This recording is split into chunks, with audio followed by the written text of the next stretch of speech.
Hey, everybody, it's Ian. I'm back. I've got comments, and that means it's time for another edition of Don't Read the Comments, the segment in which I ignore some very solid advice.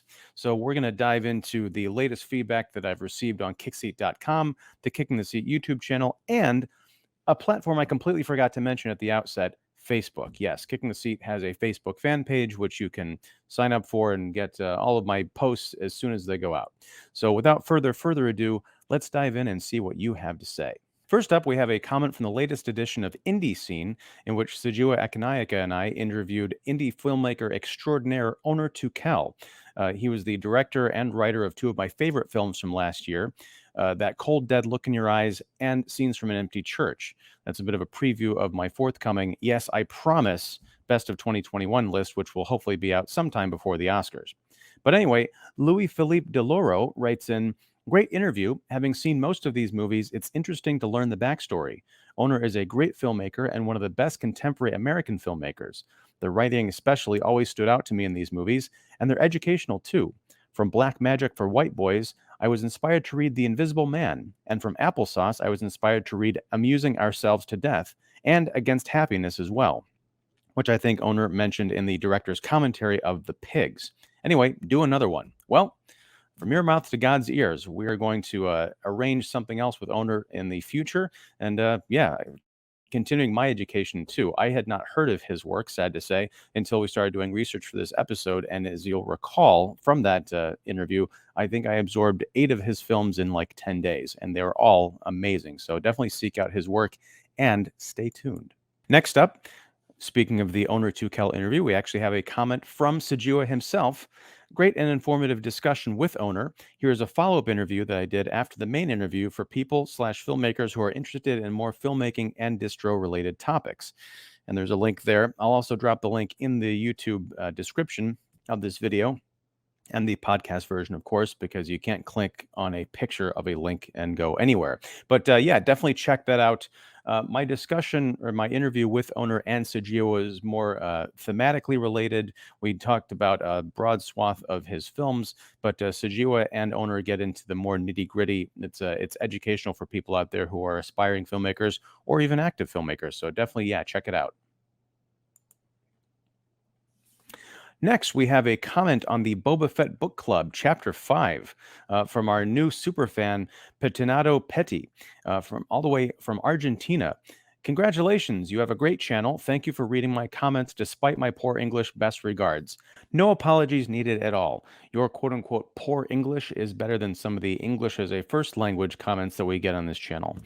Plus, it's been a lot of fun having you in the comments of the Book of Boba Fett live streams we do, which reminds me that this coming Wednesday night is the series/season, hopefully series finale of the Book of Boba Fett on Disney Plus, which means at 8:30 p.m. Central, the Boba Fett Book Club will be live streaming. We'll be talking about the season as a whole, whether or not it really was just a secret way to get Mandalorian season 3 out early, and if we want to see more.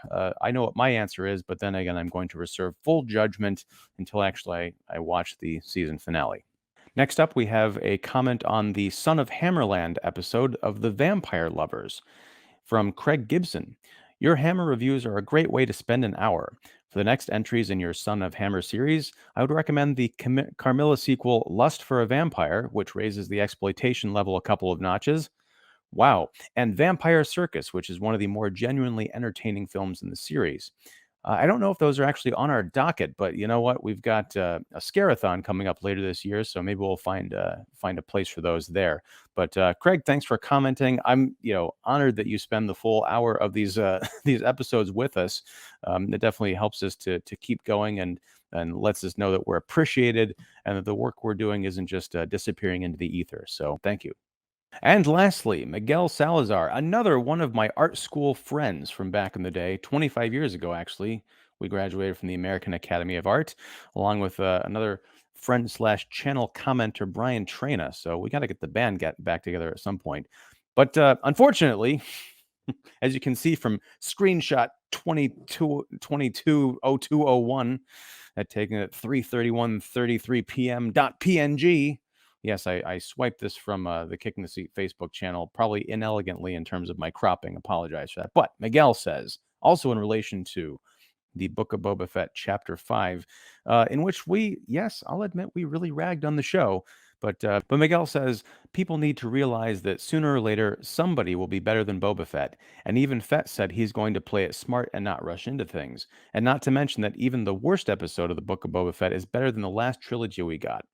So quit your bitching. First of all, Miguel, I don't know if you understand how YouTube works. I will never quit my bitching. That's kind of the whole point. But, all kidding aside, or mostly aside, I love Star Wars. I love Boba Fett as a character. Everybody on the Boba Fett book club is a fan to some degree of Star Wars. In fact, Annie Banks mentioned this a few episodes ago that in order to really critique Star Wars effectively, you kind of have to love it, even if it sucks. I'm there with you on the sequel trilogy. It was not good. Well, I would say that The Force Awakens and yes, I am a Last Jedi defender were pretty great in their own ways, but there's no defending the Rise of Skywalker.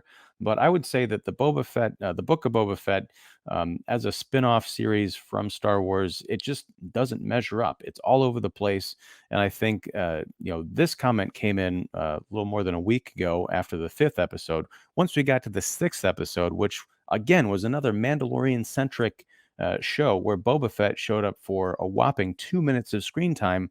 It just kind of shows you that the showrunners don't appear to care about their main character. I could be wrong about that. Maybe the season finale, probably series finale, is going to blow everybody away. But I suspect you could take the everybody away part out of that sentence and it'll be more accurate. But anyway, we're going to keep talking about Boba Fett. Hopefully you'll keep tuning in. Hopefully we haven't scared you away. And that goes for everybody else out there. If you're watching the Disney Plus show and you want some engaged, hard-hitting, honest commentary on every episode, join us for the Boba Fett Book Club on Wednesday nights. But that kind of brings us to the end of Don't Read the Comments for this edition for February 4th, 2022. I can't believe we're a month over 2022. We're into month number 2 now, but we still have 11 more months to go of great movie and TV and pop culture goodness. Thank you very much for joining, for putting up with this rambling mailbag nonsense. And if you want to contribute something to the nonsense, feel free to leave a comment on kickseat.com or the Kick in the Seat YouTube channel or the Kick in the Seat Facebook page. And you will, it is guaranteed you will get a response. Whether or not you like that response, I can't guarantee that. But love to have your thoughts. And keep this open, keep this an open dialogue, keep the conversation flowing. I'm going to stop flowing because I'm rambling. But until next time, whenever that is, whatever that is, thanks very much for watching the Kick in the Seat YouTube channel, listening to the Kick in the Seat podcast, and take care.